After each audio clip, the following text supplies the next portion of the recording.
Well, we have a multitude of practices specifically, but our real organizing principle is water quality.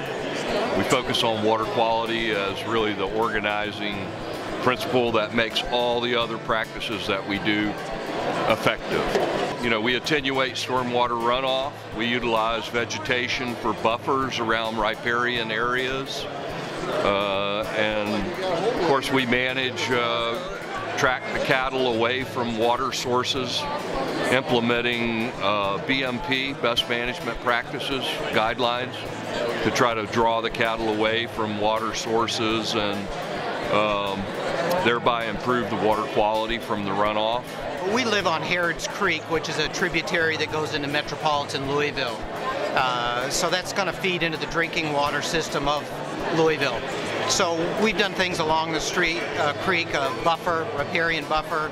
We've done shallow stream crossings, and I would have to say the buffer probably the most important part, because we don't allow our cattle near the creek. We don't want any erosion in the creek, because what we do on our farm is going to affect our neighbors, and it's going to affect all the way to metropolitan Louisville and the drinking water. And we fence off any kind of water within the property to help maintain that flow too. The thing that has made the biggest difference in Nichols Farm's success is we took land that had been in crops for up to 100 years and we planted it to hay and grass. So we converted cropland back to hay and grass.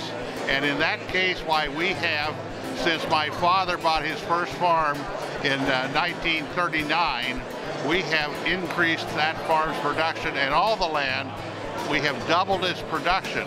We've expanded Nichols Farms 20 times the original 240 acres, and we did this with grass and cows and cattle, because when you put nutrients on pasture, the cows put most of it back in the form of manure. So we've built up this land that was so badly eroded and so on, and made it into productive land, producing the finest food that people can put in their mouths, which is beef.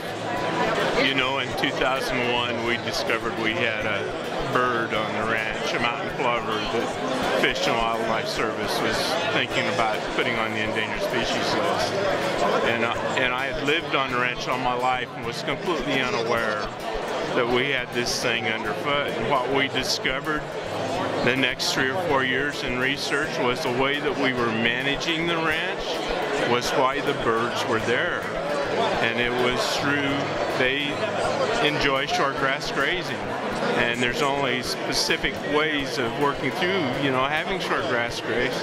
And it's by having cattle on the ground and doing that rotational method in which, you know, you can have shortgrass country for the birds so that they can survive. So, you know, it's a matter of us continuing the good things, just being good stewards of the land, continuing to do the good things that we are doing that keeps the shortgrass prairie birds there. So it's an important part of our business and what we're doing. I think the restoration of the grasslands, and consequently when you have the restoration of the grasslands, you're able to increase your carrying capacity of the herd, which also makes the profitability, so the sustainability of the operation and the sustainability of the land goes together. It started with people learning that they could do rotational grazing, and you can increase the capacity. If you take a look at it from a grass standpoint and actually pay attention to the grass, and we're all grass farmers, more so than even beef producers, we're grass farmers first. If you can increase the carrying capacity of the ranch by increasing the amount of grass that you grow, then you can increase the sustainability of your ranch. The thing that's been the most beneficial is the cross fencing that we have established over the last 40 years. That has enhanced many things on our ranch, everything from water infiltration to wildlife, to insects. So our cross-fencing program has really been the thing that's moved our program forward. Well, the thing about being sustainable is that it's not really sustainable if it's not profitable.